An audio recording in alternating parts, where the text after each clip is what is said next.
പ്രവാചകൻ സല്ലല്ലാഹു അലൈഹി വസല്ലം പറയാണ്, സലാസുൻ മുഹ്ലിക്കാത്ത്, 3 കാര്യങ്ങൾ നിങ്ങളുടെ ജീവിതത്തിലുണ്ടെങ്കിൽ നിങ്ങൾക്ക് നാശം സംഭവിക്കും. വ സലാസുൻ മുനജ്ജിയാത്ത്, 3 കാര്യങ്ങളുണ്ടെങ്കിൽ അത് നിങ്ങളെ രക്ഷിക്കും. വ സലാസുൻ കഫാറാത്ത്, 3 കാര്യങ്ങളുണ്ടെങ്കിൽ അത് നിങ്ങൾക്ക് പാപമോചനമാണ്. വ സലാസുൻ ദറജാത്ത്, 3 കാര്യങ്ങൾ നിങ്ങൾക്ക് പദവി നൽകുന്ന കാര്യങ്ങളാണ്. അപ്പോൾ 4 വിഷയങ്ങൾ, 3 കാര്യങ്ങൾ വീതമുള്ള 4 വിഷയങ്ങളാണ് റസൂലുള്ളാഹി സ്വല്ലല്ലാഹു അലൈഹി വസല്ലം ഈ ഹദീസിലൂടെ നമ്മെ ബോധ്യപ്പെടുത്തുന്നത്. ഈ 4 കാര്യങ്ങളും ഒരു വ്യക്തി എന്നുള്ള നിലക്ക് പ്രായ ലിംഗ വ്യത്യാസമില്ലാതെ എല്ലാ വ്യക്തികൾക്കും അനിവാര്യമായിട്ടുള്ള വിഷയങ്ങളാണ്. ഒന്ന്, നമുക്ക് രക്ഷ തരുന്ന കാര്യങ്ങളാണ്, ദുനിയാവിലും പരലോകത്തും രക്ഷ തരുന്ന കാര്യങ്ങളാണ്. അഥവാ നമ്മുടെ പേഴ്സണാലിറ്റി ആളുകൾക്ക് മുന്നിൽ ജ്വലിച്ചു നിൽക്കാൻ ഉപകാരപ്പെടുന്ന കാര്യങ്ങളാണ്. വസലാസുൻ മുനജ്ജിയാത്ത്, 3 കാര്യങ്ങൾ 2 ലോകത്തും പരലോകത്തും ഇഹലോകത്തും അത് ഉണ്ടാവുക വഴി, ആദ്യത്തേത് ഉണ്ടാകാതിരിക്കലാണെങ്കിൽ രണ്ടാമത്തെ 3 കാര്യങ്ങൾ ഉണ്ടാവുക വഴി നമുക്ക് രക്ഷ കിട്ടുന്നതാണ്. വസലാസുൻ കഫാറാത്ത്, ഈ ജീവിതത്തിനിടയിൽ സംഭവിക്കുന്ന പാപങ്ങൾക്കുള്ള പരിഹാരമാണ് ബാക്കി 3 കാര്യങ്ങൾ.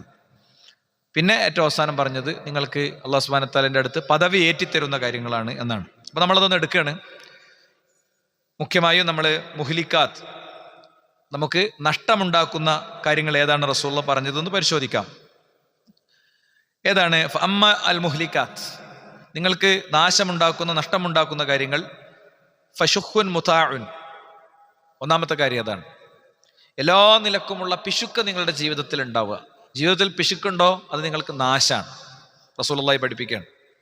രണ്ടാമത്തെ വഹവൻ മുത്തബ, നിങ്ങളിങ്ങനെ നിങ്ങളുടെ ഇച്ഛകളെ പിൻപറ്റി ജീവിക്കുന്ന ഒരാളാണോ?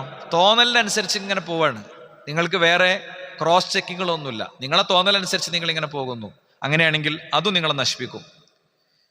മൂന്നാമത്തത് വയജാബുൽ മർഉ ബിനഫ്സി, ഒരാൾക്ക് ഞാൻ കുഴപ്പമില്ല എന്ന് തോന്നുകയാണ്. ഈ 3 കാര്യങ്ങളിൽ ഓരോന്നിനെയും ഒരു 3-4 പോയിന്റുകൾ വെച്ച് നമ്മൾ ഒന്ന് വിശദീകരിക്കാൻ ശ്രമിക്കുകയാണ്, മറ്റു വചനങ്ങളൊക്കെ വെച്ചിട്ട്. അള്ളാഹുവിൻ്റെ ഖുർആൻ പറയാണ്, പിശുക്കിനെ കുറിച്ച് പറയാണ്, വലാ യഹ്സബന്നല്ലദീന യബ്ഖലൂന ബിമാ ആതാഹുമുല്ലാഹു മിൻ ഫദ്ലി ഹുവ ഖൈറൻ ലഹും ബൽ ഹുവ ശർറൻ ലഹും സയുതവഖൂന മാ ബഖലു ബിഹി യൗമൽ ഖിയാമ. ഒരാളും വിചാരിക്കരുത്, വലാ യഹ്സബന്നല്ലദീന യബ്ഖലൂന ബിമാ ആതാഹുമുല്ലാഹു മിൻ ഫദ്ലി, അള്ളാഹു കൊടുത്ത സമ്പത്തിൽ നിന്ന് പിശുക്കുന്ന ഒരാളും വിചാരിക്കരുത്. എന്ത്? ഹുവ ഖൈറൻ ലഹും, അത് അവർക്ക് ഖൈറായിരിക്കുമെന്ന് വിചാരിക്കരുത്. ബൽ ഹുവ ശർറൻ ലഹും, അത് അവർക്ക് ശർറ് തന്നെയായിട്ടാണ് സംഭവിക്കുക.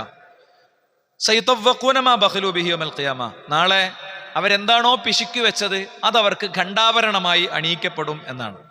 അപ്പൊ നമുക്ക് പിശുക്കുണ്ടോ എന്നത് നമ്മൾ ഓരോരുത്തരും പരിശോധിക്കേണ്ടതാണ്. നാട്ടിൽ ഓരോ ആളുകൾക്ക് അവർ ഭയങ്കര പിശുക്കന്മാരാണെന്ന് ചിലപ്പോൾ നമ്മൾ ലേബൽ കൊടുക്കും. അവരുടെ ജീവിതത്തിൽ അവരേതെങ്കിലും ഒരു പൊതുപിരിവിന് ചെന്നപ്പോൾ എടുത്തൊരു സ്റ്റാൻഡൊക്കെ ആയിരിക്കും ചിലപ്പോൾ അതിലുള്ളൊരു കാരണം. ഒരു വസ്തുവും കൊടുക്കൂല, അങ്ങനെ അയാൾക്കൊക്കെ എത്രങ്ങാനുണ്ട് എന്നൊക്കെ പറയും. ഈ കോടികളുള്ളവർക്ക് മാത്രമൊന്നുമല്ല പിശുക്ക് വരിക. പിശുക്ക് എന്നുള്ളത് മനസ്സിൻ്റെ ഒരു രോഗമാണ്. അമ്രാദുൻ നുഫൂസ്, മനസ്സിന് ബാധിക്കുന്ന രോഗങ്ങൾ എന്നുള്ളവർക്ക് കുറേ കാര്യങ്ങൾ, 19 കാര്യങ്ങൾ പണ്ഡിതന്മാര് പ്രവാചകന്റെ ഹദീസുകളെ വിലയിരുത്തി എണ്ണിയിട്ടുണ്ട്. നമ്മൾ ഓരോരുത്തരും വായിക്കേണ്ടതാണ്. പറയണ ഞാനും കേൾക്കുന്ന നമ്മളെല്ലാവരും പിശുക്കന്മാരാകും എപ്പോ? നമുക്ക് വളരെ കൃത്യമായി അത് ഐഡന്റിഫൈ ചെയ്യാൻ പറ്റും. പലപ്പോഴും പരലോകത്തേക്ക് നമുക്ക് ഉപകാരം കിട്ടുന്ന കാര്യങ്ങൾ, എൻ്റെ ഇൻകം എന്ന് പറയുന്നത് പടച്ചോൻ തരുന്നതാണല്ലോ, അല്ലേ? സമ്പത്തിനെ കുറിച്ച് പ്രയോഗിച്ചെടുത്ത് ഞാൻ നിങ്ങൾക്ക് നൽകിയതെന്നാണ് എല്ലായിടത്തും ഖുർആൻ പറഞ്ഞത്. നിങ്ങൾ ഒറ്റയ്ക്ക് അധ്വാനിച്ച് ഉണ്ടാക്കിയതെന്ന് എവിടെയില്ല. മിമ്മാ റസഖ്നാക്കും, ഞാൻ നിങ്ങൾക്ക് തന്നതാണ്. മാർച്ച് മാസം ഫിനാൻഷ്യൽ ഇയർ ക്ലോസ് ചെയ്യുമ്പോൾ നിങ്ങളുടെ ഇൻകവും നിങ്ങളുടെ ബാലൻസും നിങ്ങളുടെ എക്സ്പെൻസ് ഷീറ്റും ഒക്കെ വെച്ച് ഈ 3 എണ്ണത്തിൽ കൂടെ പോയതും ഞാൻ തന്നതാണ്. ഞാൻ തരാത്ത ഒന്നും നിങ്ങൾക്കില്ല. അപ്പൊ ആ പടച്ചോൻ തന്നതിൽ നിന്ന് നമ്മുടെ ഖബറിലേക്കും പരലോകത്തേക്കും ബാക്കിയാകുന്ന കാര്യങ്ങൾക്ക് കൊടുക്കുമ്പോൾ നമ്മുടെ മനസ്സെന്താണ്? നമ്മുടെ ജീവിതാസ്വാദനങ്ങൾക്കും സൗകര്യങ്ങൾക്കും വേണ്ടി കൊടുക്കുമ്പോഴുള്ള മനസ്സെന്താണ്? ഇത് നല്ലൊരു, നമ്മൾ പിശുക്കനാണോ എന്ന് ഐഡന്റിഫൈ ചെയ്യാനുള്ള നല്ലൊരു മാർക്കാണ്. അതുകൊണ്ട് മാത്രം ആകൂല. ഒരാൾ നല്ല ബെൻസ് എടുക്കുന്നു, അല്ലെങ്കിൽ മാർക്കറ്റിൽ ഇറങ്ങി പുതിയൊരു കാർ എടുക്കുന്നു, അത് ചിലപ്പോ പിശുക്കാകൂല, ധൂർത്താകൂല. അത് ചിലപ്പോൾ ധൂർത്താകൂല. എന്താ കാര്യം? അയാൾക്ക് അതിന് മാത്രം സമ്പാദ്യം ഉണ്ടാകും. അപ്പോ അതിന് മാത്രം സമ്പാദ്യം ഉണ്ടാകുമ്പോൾ അതൊരിക്കലും ധൂർത്തിന്റെ ഗണത്തിൽ പെടൂല. അപ്പോ ധൂർത്തിന്റെയും പിശുക്കിന്റെയും ഇടയിലുള്ളൊരു സ്റ്റാൻഡാണ് ഇസ്ലാം നിർദ്ദേശിച്ചത്, അല്ലേ? വലാ തുസ്രിഫു എന്ന് പറഞ്ഞിട്ടുണ്ട്, നിങ്ങൾ ദുർവ്യയം ചെയ്യരുത്. അപ്പൊ ദുർവ്യയം ചെയ്യാന്ന് പറയുന്നത് എന്താണ്? നമ്മൾ ചെലവിടുന്ന തുക എത്രത്തോളം നമ്മുടെ കയ്യിലുണ്ട്, നമുക്ക് എത്ര ആസ്തിയുണ്ട്, നമുക്കെത്ര നമ്മുടെ കയ്യിലുണ്ട് എന്നുള്ളത് ഇതിലൊരു മാനദണ്ഡമാണ്. അംബാനി കല്യാണം കഴിച്ചപ്പോ, മോന്റെ കല്യാണം കഴിച്ചപ്പോ അംബാനിയുടെ സമ്പാദ്യത്തിന്റെ 3% കറക്റ്റ് ഓർക്കണില്ല ഞാന്, 1% ചെലവഴിച്ചത് എന്നാണ്. അംബാനിയുടെ സമ്പാദ്യത്തിന്റെ 1% ചെലവഴിച്ചത് എന്നാണ്. അയാൾ ഭയങ്കര സംഭവബഹുലമായി കല്യാണം കഴിച്ചു, അല്ലെ?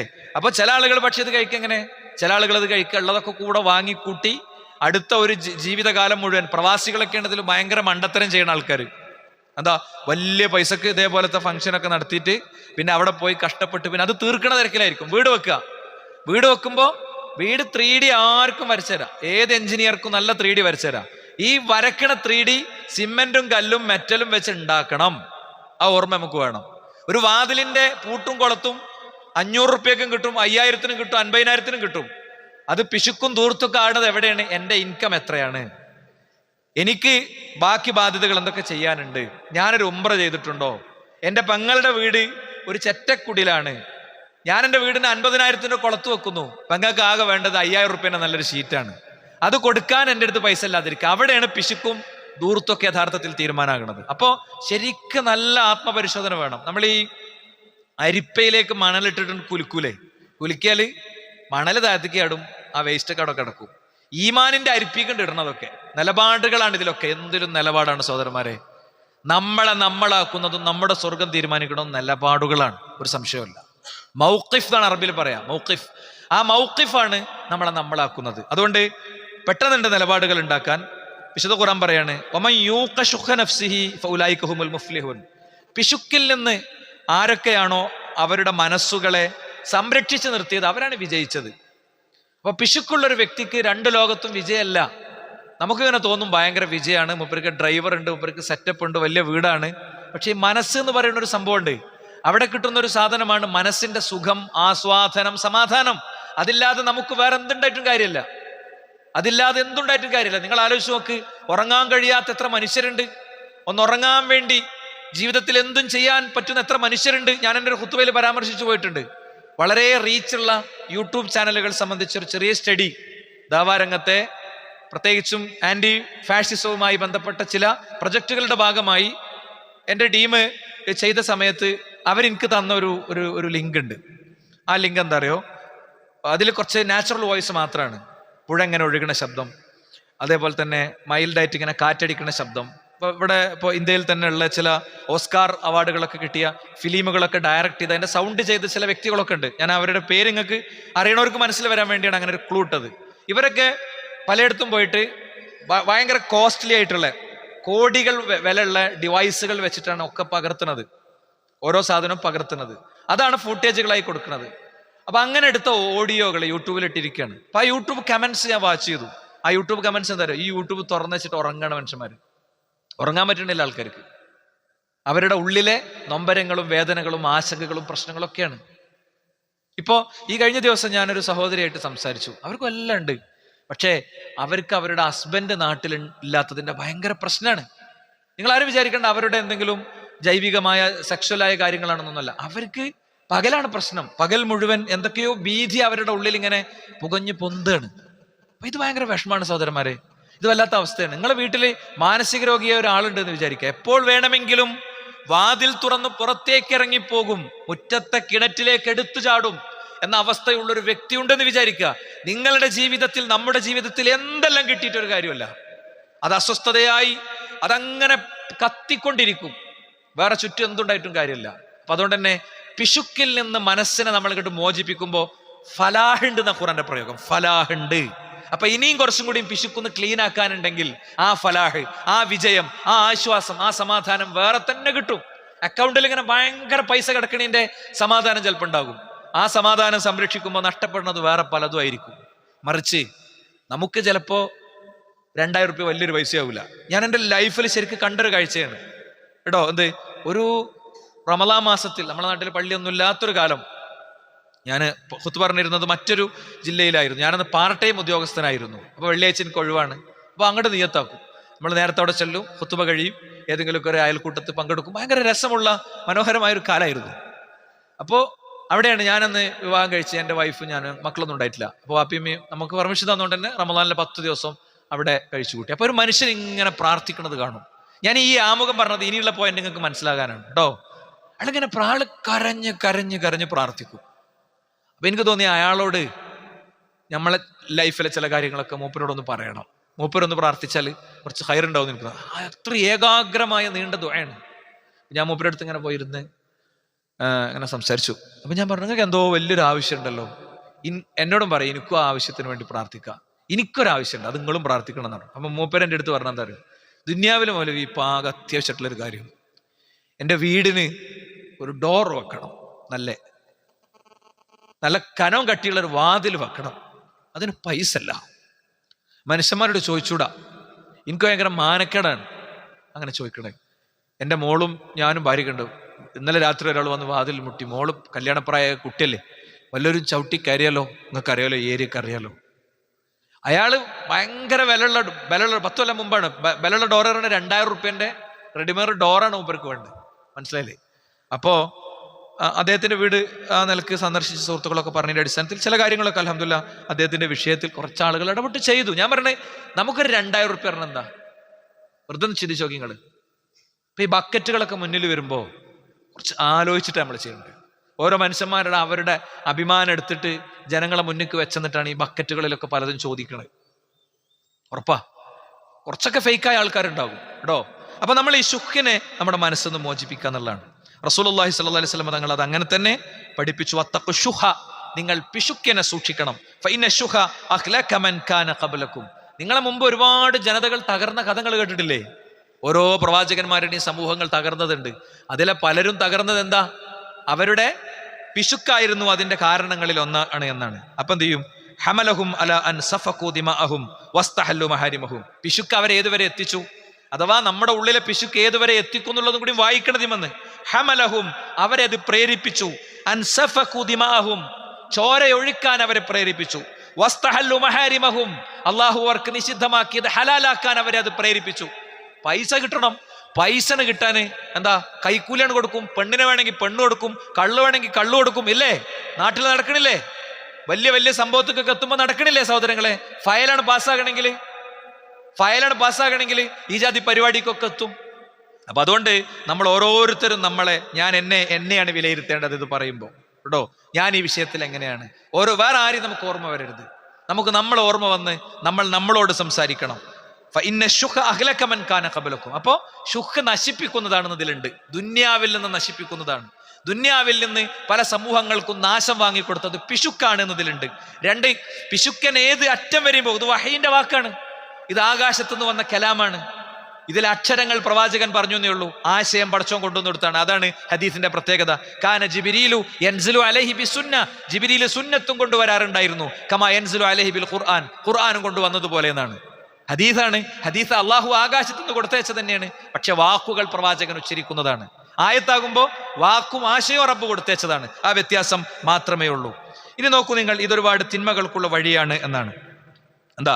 ഇയ്യാക്കും വശുഹ, നിങ്ങൾ പിശുക്കനെ സൂക്ഷിക്കണം. ഫഇന്നമാ ഹലക മൻ കാന ഖബ്ലകും ബിശുഖി, നിങ്ങളുടെ മുൻപുള്ള പല സമൂഹങ്ങളും തകർന്നതിന്റെ കാരണം പിശുക്കാണ്. അപ്പൊ പിശുക്ക് ചിലപ്പോ നമ്മളെ നശിപ്പിക്കും. ഒരു ഷോർട്ട് സർക്യൂട്ട്, ഒരു നല്ല കനുള്ള 2.5 മിനിറ്റിന്റെ കാറ്റ്, റബ്ബറും തോട്ടം മൊത്തം നിലംപൊത്തിയിട്ടുണ്ടാവും അല്ലേ? അതല്ലെങ്കിൽ ഏതോ ഒരു ഉദ്യോഗസ്ഥൻ ഇങ്ങനെ ഒരു ഫയൽ നോക്കിയപ്പോ കണ്ട ഏതോ ഒരു കൊറി, അത് മതി, ഖലാസ്. അതൊക്കെ ആയിരിക്കും, കാരണങ്ങൾ വേറെ പലതായിരിക്കും. പക്ഷെ അടിസ്ഥാനം എന്താ? അവന്റെ ഉള്ളിലെ പിശുക്കിന്റെ നിലപാടാണ് അവനെ നശിപ്പിക്കുന്നത് എന്നാണ്. ഇനി അമർഹം ബിൽ ബുഖ്ലി ഫബഖലു, അന്ന് അവരിൽപ്പെട്ട ആളുകൾ പലരും പിശുക്കുകൊണ്ട്, അങ്ങനെയുണ്ട്, പിശുക്കുകൊണ്ട് ഉപദേശിക്കുന്ന ചില ആൾക്കാരുണ്ട്. എങ്ങനെയാണ് ഈ പിശുക്കുകൊണ്ട് ഉപദേശിക്കുക? നമ്മുടെ നാട്ടിലൊരു വിധവുണ്ട്, ഒരു കിഡ്നി രോഗി ഉണ്ട് എന്നൊക്കെ വിചാരിക്കുക.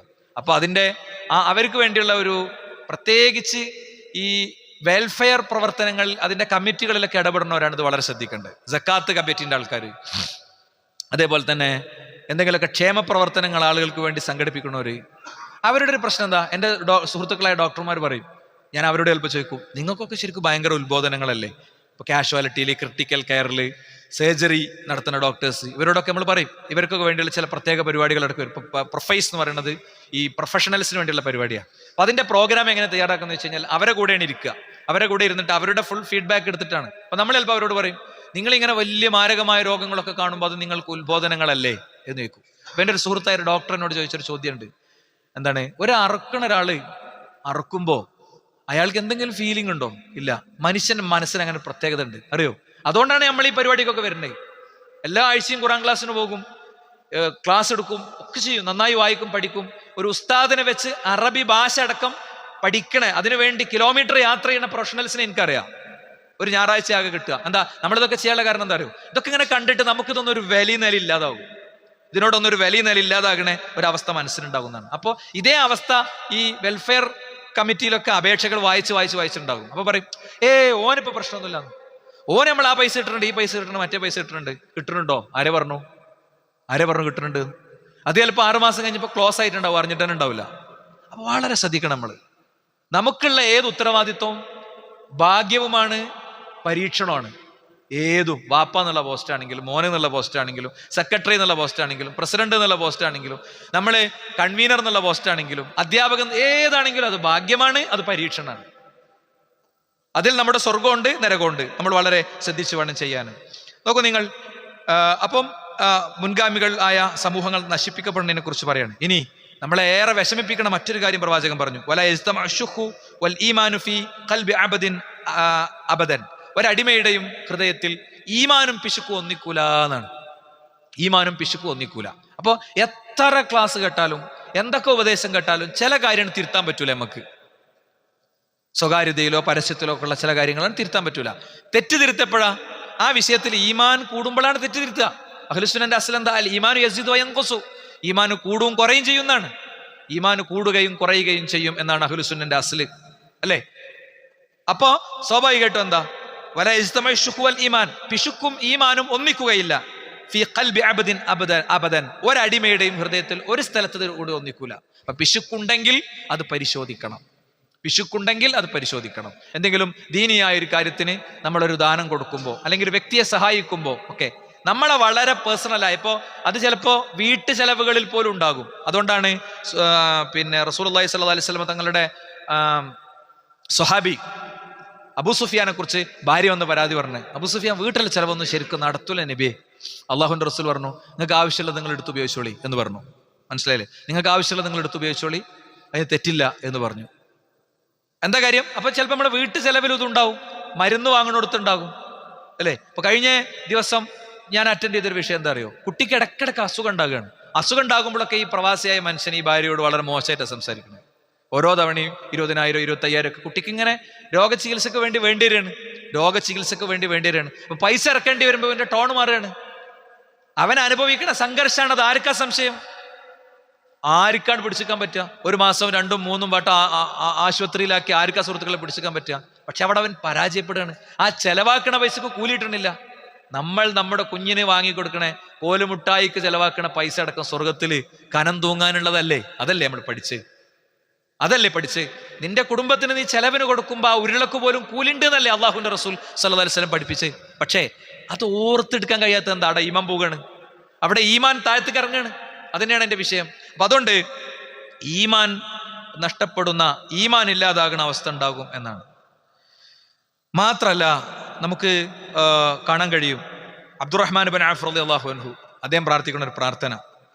അദ്ദേഹം പറയണേ, അദ്ദേഹത്തെക്കുറിച്ച് പറയാണ്, കൂടെ സഞ്ചരിച്ച ആളുകൾ യുക്സിറു ഫീ തവാഫിഹി ബിൽ ബൈത്തി വബിൽ വുഖൂഫ് ബിൽ അറഫ അൻ യഖൂൽ അല്ലാഹുമ്മ ഖിനി ശുഖ നഫ്സി.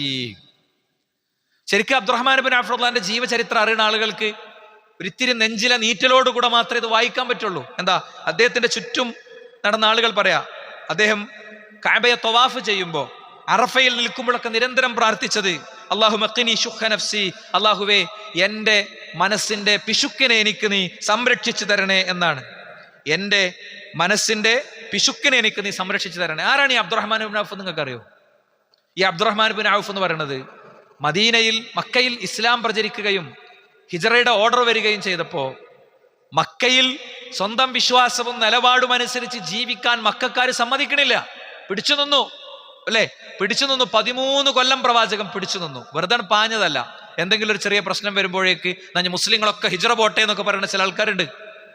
മുസ്ലിങ്ങളൊക്കെ അവരെ നാട്ടിൽ നിന്ന് ഹിജ്റ പോട്ടെ എന്നൊക്കെ പറയുന്ന ചില പ്രമാണം അവർക്കറിയില്ല, ദീനും അവർക്കറിയില്ല, അതേപോലെ തന്നെ നാട്ടിലെ നിയമങ്ങളും തത്വങ്ങളും അതും അവർക്കറിയില്ല. ഈ പറയണീന്റെ അപക്വത അതും അവർക്കറിയില്ല.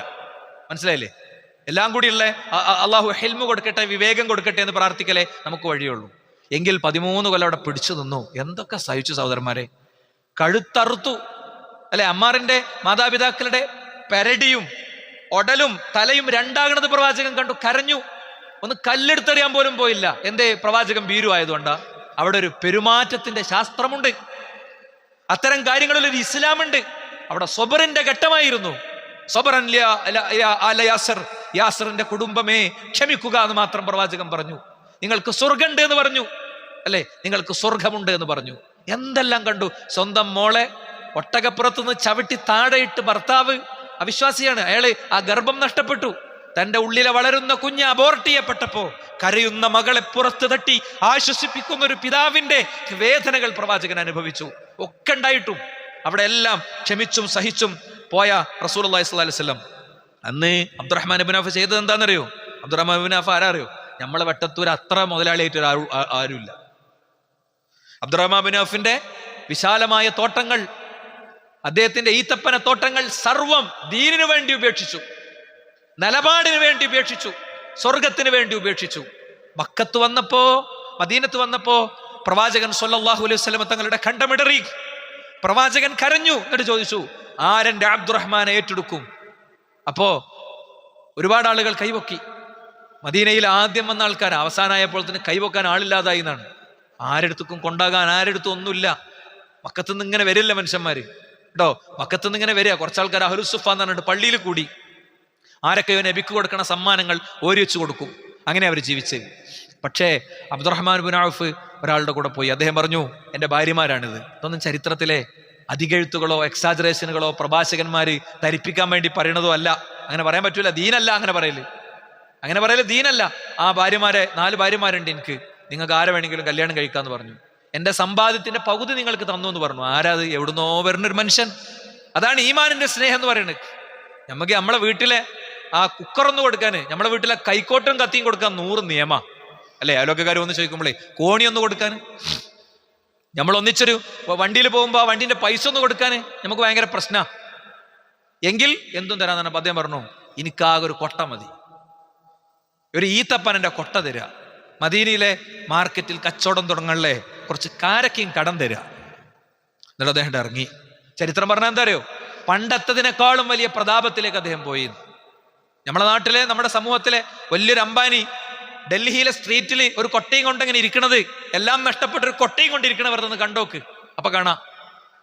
എന്നിട്ട് അദ്ദേഹം രണ്ടാമത് പൂർണ്ണമായി തിരിച്ചു വന്ന് മഹാസമ്പന്നതയിലേക്ക് എത്തിയപ്പോ കഅബാലയത്തെ തവാഫ് ചെയ്യുമ്പോ അറഫയിൽ ആളുകൾ സംഗമിക്കുന്ന, ലക്ഷോപലക്ഷങ്ങൾ സംഗമിക്കുന്ന അറഫയിലെ ഒരു പ്രാർത്ഥനാ വാചകമാണത്. അല്ലാഹുമ്മ ഖിനി ശുഖ നഫ്സി, പടച്ചോനെ എൻ്റെ ഉള്ളിലെ പിശുക്കിന്റെ മനസ്സിനെ നീ എനിക്ക് കാത്തു തരണേ റബ്ബേ, എന്നെ നീ പിശുക്കനാക്കല്ല പടച്ചോനെ എന്ന് അദ്ദേഹം പ്രാർത്ഥിച്ചിരുന്നു എന്നാണ്. മാത്രല്ല അത് നിഫാഖിന്റെ വഴിയാണ് എന്ന് പഠിപ്പിക്കുകയാണ്. നിഫാഖിന്റെ വഴിയാണ് എന്ന് പഠിപ്പിക്കുകയാണ്. എന്താ? ഒരു വ്യക്തി പിശുക്കിനെ സൂക്ഷിക്കണില്ലെങ്കിൽ അത് നിഫാഖിന്റെ വഴിയായിരിക്കുമെന്ന് റസൂലുള്ളാഹി സ്വല്ലല്ലാഹു അലൈഹി വസല്ലം തങ്ങൾ ഖുർആനിലെ വചനങ്ങൾ ഓതി പഠിപ്പിക്കുക. മാത്രല്ല നിങ്ങൾ നോക്ക്, ഒരു പ്രാർത്ഥന തന്നെ എല്ലാ ദിവസവും ചൊല്ലാൻ നിശ്ചയിച്ച പ്രാർത്ഥനയിലുള്ളതാ, അല്ലാഹുമ്മ അഊദു ബിക മിനൽ ബുഖ്ലി വൽ കസ്ൽ. അല്ലാഹുവേ, പിശുക്കിൽ നിന്നും മടിയിൽ നിന്നും അതുപോലെ തന്നെ ഖബർ ശിക്ഷയിൽ നിന്നും ഒക്കെ ഞാൻ നിന്നോട് രക്ഷ ചോദിക്കുന്നു എന്ന് മുത്തഫഖുൻ അലൈഹിയായ ഹദീസിലുള്ള പ്രാർത്ഥനയാണ്. അല്ലാഹുമ്മ ഇനി അഊദു ബിക മിനൽ ബുഖ്ലി വൽ കസ്ൽ വഅർദലിൽ ഉമർ വഅദാബിൽ ഖബർ വഫിത്നത്തിൽ മഹ്യ വൽ മമാത്ത്. ഖബറിലെ ശിക്ഷ അടക്കമുള്ള എല്ലാ കാര്യത്തിൽ നിന്നും എന്നെ നീ രക്ഷപ്പെടുത്തണേന്ന് അള്ളാഹുവിന്റെ റസൂൽ സല്ലല്ലാഹു അലൈഹി വസല്ലമ തങ്ങൾ നമ്മളെ പ്രാർത്ഥനയിലൂടെ പഠിപ്പിക്കുകയാണ്. അപ്പോ മുഹ്ലിക്കാത്താണ് നമ്മൾ പഠിക്കണേ. മുഹ്ലിക്കാത്തിൽ ഒന്നെന്താണ് പറഞ്ഞേ? മുഹ്ലിക്കാത്തിലെ ഒന്ന് അത് പിശുക്കാണ് എന്നാണ്. മുഹ്ലിക്കാത്തിലെ ഒന്ന് ഫശുഖുൻ മുതാ എന്നാണ്. രണ്ടാമത്തത് വഹവൻ മുത്തബ. വഹവൻ മുത്തബ എന്താ? എന്ത് ഇച്ഛകളെയും നിങ്ങളിങ്ങനെ പിന്തുടർന്നു പോകുന്നതാണ് എന്നാണ് റസൂലുള്ളാഹി സ്വല്ലല്ലാഹു അലൈഹി വസല്ലം തങ്ങൾ പഠിപ്പിച്ചത്. ഒരുപാട് സലഫുകൾ പറഞ്ഞ കാര്യങ്ങളൊക്കെ ഈ പിശുക്കിൻ്റെ കാര്യത്തിലുണ്ട്. ഞാൻ അതുകൊണ്ട് ഒഴിവാക്കുകയാണ്. നമുക്ക് ഈ 3 കാര്യങ്ങൾ ഇന്നൊന്ന് പറഞ്ഞു തീർക്കണം എന്ന് തോന്നിയത് കൊണ്ട്. എന്താ? വലാ തത്തബിൽ ഹവ ഫയുളില്ലുക അൻ സബീലില്ലാഹ്. നീ ഹവയെ സൂക്ഷിക്കണം, അത് നിന്നെ അള്ളാഹുവിൻ്റെ മാർഗത്തു നിന്ന് വഴിതെറ്റിക്കും. അപ്പൊ എന്താ ഹവയെ എങ്ങനെ സൂക്ഷിക്കുക? ഇച്ഛകളെ എങ്ങനെ സൂക്ഷിക്കുക? നമ്മൾ എന്ത് ജീവിതത്തിൽ തീരുമാനം എടുക്കുകയാണെങ്കിലും അത് പ്രമാണങ്ങളിൽ നിന്നാവണം, ഖുർആനിൽ നിന്നാകണം, സുന്നത്തിൽ നിന്നാകണം. ഖുർആനും സുന്നത്തും വഴി കാണിക്കാത്ത ഒന്നുമില്ല. അധുനാധുനികമായ മസാലകളിലടക്കം ഖുർആനും സുന്നത്തും വഴി കാണിച്ചിട്ടുണ്ട്. പക്ഷേ കുറച്ച് സബർ വേണം, കുറച്ച് പഠിക്കാനുള്ള മനസ്സ് വേണം, കുറച്ച് അന്വേഷിക്കാനുള്ള സംഗതി വേണം, കുറച്ച് സംഭവങ്ങൾ വേണം. നമ്മൾ കാലങ്ങളായി ചെയ്തു വരുന്ന കാര്യങ്ങളായിരിക്കും. അതെന്താ? നമ്മളെ ഇച്ഛയാണ്. ഞാൻ ഇടയ്ക്ക് ഇവിടെ കർഷകരൊക്കെ ധാരാളം ഉള്ളതുകൊണ്ട് ഞാൻ ഇടയ്ക്ക് ഉപയോഗിക്കുന്ന ഒരു ഉദാഹരണം തന്നെ അത് മനസ്സിലാക്കാൻ വേണ്ടി ഉപയോഗിക്കാം. എന്താ? നമ്മൾ എന്ത് ചെയ്യുന്നത് വെച്ച് കഴിഞ്ഞാൽ പൂള കച്ചവടം ചെയ്യുമ്പോൾ മണ്ണിന്റെ അടിയിലിട്ടാണ് കച്ചവടം ചെയ്യും. എന്താ കാര്യം? അത് പണ്ടൊക്കെ അങ്ങനെ ചെയ്തു വരുന്നതാണ്. ഇല്ല, അതില്ല, ആ കച്ചവടം ഇസ്ലാമിലില്ല. ഇസ്ലാമിലില്ല എന്ന് പറഞ്ഞതോടുകൂടെ ഒരു 100 ചോദ്യം നമ്മളുള്ളിൽ. അതങ്ങനെയല്ലേ? അതാണ് പ്രശ്നം. അതിനാണ് ഹവാറ. ഇസ്ലാം അത് ഇല്ല പറഞ്ഞാൽ ഇല്ല, പിന്നെ അതിന്റെ ഇസ്ലാമിലുള്ളത് എന്താണെന്ന് പരിശോധിക്കുക. അടക്ക കച്ചവടം ചെയ്യാണ്. എന്താ? അടക്ക പൂവിട്ട് അത് അടക്കയായി രൂപാന്തരം പ്രാപിക്കുന്നതിന് മുമ്പ് തന്നെ അതിങ്ങനെ പൂട്ട് തുടങ്ങുമ്പോൾ തന്നെയാണ് വരും. എന്നിട്ട് ഒറ്റ കച്ചവട. ഇതൊരു തരം ലോട്ടറിയാണ്. നമുക്ക് കിട്ടി, മൂപ്പർക്ക് കിട്ടി. അപ്പൊ ഈ ജീവിതത്തിൽ ഇങ്ങനെയുള്ള കാര്യങ്ങൾ, അതേപോലെ തന്നെ ഇച്ഛകൾ, എന്താ ലൈംഗിക രംഗത്തെ താല്പര്യങ്ങൾ, സാമ്പത്തിക രംഗത്തെ താല്പര്യങ്ങൾ ഒക്കെ നമ്മളൊരു തോന്നല്, അതിന് നമുക്കുള്ള ചില ഊഹങ്ങൾ, അതിന്റെ അടിസ്ഥാനത്തിൽ ആണ് ചെയ്തു പോകുന്ന സ്വഭാവമാണ് പല ആളുകൾക്കും ഉണ്ടാവുക. ഇന്നമാ ഹലക മൻ കാന ഖബ്ലകും ബിഇത്തിബാഇ അഹ്വാഅഹും ബിഇത്തിബാഇ അഹ്വാഇഹിം വതർകിഹിം കിതാബല്ലാഹ്. എന്താ? ഇന്നമാ ഹലക മൻ കാന ഖബ്ലകും, നിങ്ങളെ മുമ്പുള്ള ആളുകളെ നശിപ്പിച്ച കാര്യം പിശുക്ക് പറഞ്ഞു. അതേ ഗണത്തിൽ പറയാണ്, നിങ്ങളുടെ മുമ്പുള്ളവർ നശിപ്പിച്ചത് അവരുടെ ഇച്ഛകൾക്കനുസരിച്ച് അവർ പോയി, അവര് കിതാബിനെ ഒഴിവാക്കി. ഇപ്പൊ നമ്മള് വീട് കൂടുകയാണ്, അവിടെ കിതാബുണ്ട്, സുന്നത്തുണ്ട്. മോളെ കല്യാണം നടത്തുകയാണ്, അവിടെ കിതാബുണ്ട്, സുന്നത്തുണ്ട്. വണ്ടി വാങ്ങുകയാണ്, അവിടെ കിതാബുണ്ട്, സുന്നത്തുണ്ട്. എല്ലാറ്റിലും ഉണ്ട് കിതാബും സുന്നത്തും. ദീന് ഇല്ലാത്ത ഒന്നുമില്ല. ദീൻ എല്ലാ കാര്യത്തിലും ഉണ്ട്, അല്ലേ? ദീനും ദുനിയാവും രണ്ടും രണ്ടായി നിൽക്കുമ്പോൾ തന്നെ റബ്ബന ആതിനാ ഫിദ്ദുനിയ ഹസന വഫിൽ ആഖിറതി ഹസന, പടച്ചോനെ ഞങ്ങൾക്ക് നീ ദുനിയാവിൽ ഖൈർ തരണം, ദുനിയാവിൽ നന്മ തരണം, പരലോകത്ത് രണ്ടായി തന്നെ പഠിപ്പിക്കുമ്പോഴും രണ്ടിലും 100% ദീനിന്റെ എലമെന്റുകൾ എല്ലാറ്റിലും വെച്ചുകൊണ്ട് തന്നെയാണ് നമ്മുടെ അള്ളാഹുവിന്റെ റസൂൽ ദീനിനെ നമുക്ക് പഠിപ്പിച്ചെന്നതും മനസ്സിലാക്കി തന്നതും. അപ്പോ ആ നിലക്ക് നമ്മളെ നശിപ്പിക്കുന്നതാണ് എന്ന് കൃത്യമായി പഠിപ്പിക്കുകയാണ്. ഇനി നിങ്ങൾ നോക്ക്, ഹസനുൽ ബസ്രി റഹിമഹുല്ലാഹ് പറയാണ്, ഹസനുൽ ബസ്രി റഹിമഹുല്ലാഹ് പറയാ, സുഫിയാൻ സൗരി പറയാ, മാ ആജിൽതു ശൈഅൻ അശദ്ദ അലയ്യ മിൻ ഹവാ നഫ്സി. ഞാൻ എൻ്റെ മാനസികമായ രോഗങ്ങളെ ഏറ്റവും കൂടുതൽ ചികിത്സിക്കേണ്ടി വന്നത് എനിക്ക് ഹവനെയാണ്. ഹവ, ഇച്ഛകൾക്കനുസരിച്ച് ഇങ്ങനെ പോവുക. ഇച്ഛകൾക്കനുസരിച്ച് പോയിട്ട് മനുഷ്യൻ എന്താ, അള്ളാഹുവിന്റെ ഖുർആൻ എന്താ മനുഷ്യനെ കുറിച്ച് പറഞ്ഞത്? അഫറഅയ്ത മനിത്തഖദ ഇലാഹു ഹവ, സ്വന്തം ഇച്ഛകളെ ഇലാഹാക്കിയവനെ നീ കണ്ടില്ലേ എന്നാണ്. എന്താ? പടച്ചോൻ പറയേണ്ടതൊക്കെ ഇച്ഛ പറയും, തോന്നലനുസരിച്ച് എല്ലാ കാര്യങ്ങളെയും എടുത്തു പോകുന്ന സാഹചര്യം ഉണ്ടാവുക എന്നാണ് ഇവിടെ യഥാർത്ഥത്തിൽ ഉദ്ദേശിച്ചിട്ടുള്ളത്. ഇനി മൂന്നാമത്തെ കാര്യം, സ്വയം നശിപ്പിക്കുന്ന മൂന്നാമത്തെ കാര്യം, ഇജാബുൽ മർഇ ബിനഫ്സിഹി. ഒരു മനുഷ്യൻ അവനെ പറ്റി തന്നെ ഭയങ്കര അഭിപ്രായം. അവനെ പറ്റി തന്നെ ഭയങ്കര അഭിപ്രായം. ഫലാ തുസക്കു അൻഫുസകും ഹുവ അഅലമു ബിമൻ ഇത്തഖാ. നിങ്ങൾ നിങ്ങളെ തന്നെ ഭയങ്കര ഉഷാറാക്കാൻ നിൽക്കണ്ട. നിങ്ങളെ തന്നെ ഭയങ്കര ഉഷാറാക്കാൻ നിൽക്കണ്ട. അള്ളാഹുവിനെ അറിയാം. അപ്പൊ നമ്മളെപ്പോഴും പഠിച്ചോനെ ഞാനൊന്നും ചെയ്തിട്ടില്ല, ഞാൻ ഇത്രയൊക്കെ ചെയ്തു എന്നുള്ള തൃപ്തിയല്ല. നിങ്ങൾ വെറുതെ ആലോചിച്ച് നോക്ക്, മഹാനായ റസൂലുള്ളാഹി സ്വല്ലല്ലാഹു അലൈഹി വസല്ലം തങ്ങളുടെ സ്വഹാബി അംർ ബിൻ ആസ് മരിക്കാൻ കിടക്കുക. അംർ ബിൻ ആസ് മരിക്കാൻ കിടക്കുമ്പോൾ അദ്ദേഹം കരയണത് കാണുമ്പോൾ മോൻ അദ്ദേഹത്തോട് ഇങ്ങനെ ഓർമ്മയാക്കണം, ഇപ്പം എന്തിനാ വിഷമിക്കണേ?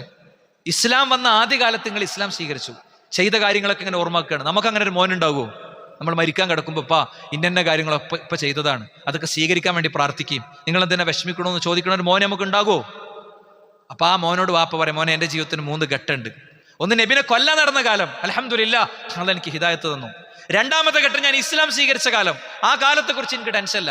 മൂന്നാമത്തെ ഘട്ടമാണ് മോനെ പ്രശ്നം, അള്ളാഹുവിന്റെ റസൂല് ദീൻ എത്തിക്കാൻ പറഞ്ഞ കാലം, അത് ഓർത്തിട്ടാണ് ഞാൻ കരയണതെന്നാണ്. അവരൊക്കെ എന്തൊക്കെ ചെയ്തു സഹോദരന്മാരെ? അവരൊന്നും ചെയ്തതിലുള്ള തൃപ്തിയില്ല. നമുക്ക് എന്തെങ്കിലും ചെയ്യുമ്പോഴേക്ക് ചെയ്തതിലുള്ള തൃപ്തിയും ഒക്കെ ഞാനാണ് നടത്തുന്നതെന്നുള്ള തൃപ്തിയൊക്കെ വരികയാണെങ്കിൽ അവിടെ ഒരു അപകടം പതിഞ്ഞിരിക്കുന്നു. ശൈത്താൻ നമ്മളെ കുടുക്കാനുള്ള ഓരോ പദ്ധതിയും മുന്നോട്ട് കൊണ്ടുപോകുന്നവരായിരിക്കും. അതുകൊണ്ട് 4 കാര്യങ്ങളിൽ 3 വിഷയങ്ങളിൽ മൂന്ന് പിന്നെ കാര്യങ്ങൾ നമ്മളിവിടെ പറയേണ്ടായി. ബാക്കി അടുത്ത ഖുത്ബയിൽ പറയാം. അള്ളാഹു അനുഗ്രഹിക്കുമാറാകട്ടെ. അൽഹംദുലില്ലാഹി വസ്സലാത്തു വസ്സലാമു അലാ റസൂലില്ലാഹി വഅലാ ആലിഹി വസഹ്ബിഹി അജ്മഈൻ. അമ്മാ ബഅദ്. റബ്ബിൻ്റെ കൽപ്പനകൾ ജീവിതത്തിലുടനീളം പാലിക്കണേ എന്ന് ഒരിക്കൽ കൂടി ഉണർത്തുകയാണ്, ഉപദേശിക്കുകയാണ്. സഹോദരന്മാരെ, ഈ സമയത്ത് നമ്മൾ ഒരു കാര്യം, ഞാൻ എല്ലാ ഇടവേളയിലും പറയുന്നൊരു കാര്യം ഒരിക്കൽ കൂടിയാണ് ഓർമ്മയാക്കുകയാണ്. നമ്മൾ ഈ ജുമാ തുടങ്ങിയതിന് ശേഷം എത്തുമ്പോൾ ഉള്ളൊരു പ്രശ്നം, ജുമാൻ്റെ സമയത്ത് ഇവിടെ 2 മലക്കുകളെ പടച്ചോ നിശ്ചയിച്ചിട്ടുണ്ട്. ഇപ്പം എൻ്റെ ഖുത്ബ ഒരു കേൾക്കുന്നുണ്ട് ഹദീസിലുള്ളത് പ്രകാരം. അവരെന്ത് ചെയ്യുന്നത് വെച്ച് കഴിഞ്ഞാൽ വരുന്ന ആളുകൾ എങ്ങനെ രേഖപ്പെടുത്തുന്നതാണ്. പടച്ചോനത് രേഖപ്പെടുത്തിയിട്ടൊന്നും വേണ്ട, ഇതൊന്നും അറിയാൻ കേട്ടോ. പടച്ചോനത് രേഖപ്പെടുത്തിയിട്ടൊന്നും വേണ്ട. പക്ഷേ നമുക്കത് ബോധ്യപ്പെടാനാണ് പടച്ചോൻ അങ്ങനെ ഒരു ഉദാഹരണമൊക്കെ പറയുന്നത്. മനുഷ്യന്റെ നിലവാരത്തിൽ വിഷയം ബോധ്യപ്പെടാനാണ്. അപ്പോൾ ഖുത്ബ തുടങ്ങിയതിൻ്റെ ശേഷം എത്തുമ്പോൾ എന്താ സംഭവിക്കുക? അവരെ 7 മടക്കി വെച്ചിരിക്കുന്നതാണ്. അതുകൊണ്ട് കുറച്ചും കൂടി ശ്രദ്ധ. ഭയങ്കര ദീനിയായ എതിരുള്ളവരൊക്കെ ഉണ്ട് ഈ സദസ്സത്തിനുണ്ട്, എനിക്കറിയാം കേട്ടോ. അവർ ഓടിപ്പാഞ്ഞ് വരുന്നതാണ്. അവർക്ക് എത്താവുന്നതിൻ്റെ ഏറ്റവും നേരത്തെയാണ് അവർ. അപ്പോൾ അവർക്ക് അല്പം എന്താ കിട്ടുക? ഒട്ടകത്തെ അർത്ഥിൻ്റെ കൂലി അല്പം അവർക്ക് കിട്ടും. അത് ആദ്യം വരുന്നോണ്ട് മാത്രമല്ല കിട്ടുക. അവരുടെ നീയത്തിന് അത്ര ഊക്കുണ്ടാകും. നമ്മൾ ആ കാര്യം ഒന്ന് ശ്രദ്ധിക്കണം, എല്ലാവരും ശ്രദ്ധിക്കണം എന്നാണ് ഞാൻ പറയാം. ഇന്ന് ഞാൻ തുടക്കത്തിൽ പറഞ്ഞത് അള്ളാഹുവിൻ്റെ റസൂൽ പറഞ്ഞ 4 കാര്യമാണ്. ഒന്ന്, 4 കാര്യവും 3 പോയിന്റ് വീതമാണ്. എന്താ? 3 കാര്യങ്ങൾ നിങ്ങളെ നശിപ്പിക്കുന്നതാണ്, 3 കാര്യങ്ങൾ നിങ്ങളെ രക്ഷിക്കുന്നതാണ്, 3 കാര്യങ്ങൾ നിങ്ങൾക്ക് പാപമോചനമാണ്, 3 കാര്യങ്ങൾ നിങ്ങൾക്ക് പദവിയാണ്. അതിൽ ആദ്യത്തെ 3 കാര്യത്തിൽ ഓരോന്നിലും 10 പോയിന്റ് പറയാനാണ് ഞാൻ ശ്രമിച്ചത്. പക്ഷേ അത് കഴിയാത്തതുകൊണ്ട് ഒന്നാമത്തതിൽ ഒരു 10 പോയിന്റ് പറഞ്ഞു, രണ്ടാമത്തിൽ ഒരു 3 പോയിന്റ് പറഞ്ഞ് നിർത്തിയിരിക്കുകയാണ്. ബാക്കി ഇൻഷാ അല്ലാഹ് നമുക്ക് അടുത്ത ഖുത്ബയിൽ പഠിക്കാം, മനസ്സിലാക്കാം. അല്ലാഹു നമ്മിൽ നിന്ന് സ്വീകരിക്കുമാറാകട്ടെ. അവൻ്റെ മുഅ്മിനുകളിൽ മുഖ്ലിസുകളിൽ മുത്തഖീങ്ങളിൽ അവൻ നമ്മെ ഉൾപ്പെടുത്തുമാറാകട്ടെ. ലാ ഇലാഹ ഇല്ലല്ലാഹുവിൻ്റെ വഴിയിൽ സഞ്ചരിക്കാനുള്ള തൗഫീഖ് അല്ലാഹു സുബ്ഹാനഹു വ തആല നൽകുമാറാകട്ടെ. അല്ലാഹുമ്മ ഗ്ഫിർ മുഅ്മിനീന വൽ മുഅ്മിനാത്ത്, അല്ലാഹുമ്മ അഇസ്സിൽ ഇസ്ലാമ വൽ മുസ്ലിമീൻ വഅദിൽ ശിർക വൽ മുശ്രിക്കീൻ, റബ്ബനാ ആതിനാ ഫിദ്ദുനിയ ഹസന വഫിൽ ആഖിറതി ഹസന റബ്ബനാ വഖിനാ അദാബന്നാർ. ആമീൻ ആമീൻ ബിറഹ്മതിക യാ അർഹമർ റഹീമീൻ. വൽഹംദുലില്ലാഹി റബ്ബിൽ ആലമീൻ. വസല്ലല്ലാഹു അലൈഹി വസല്ലം.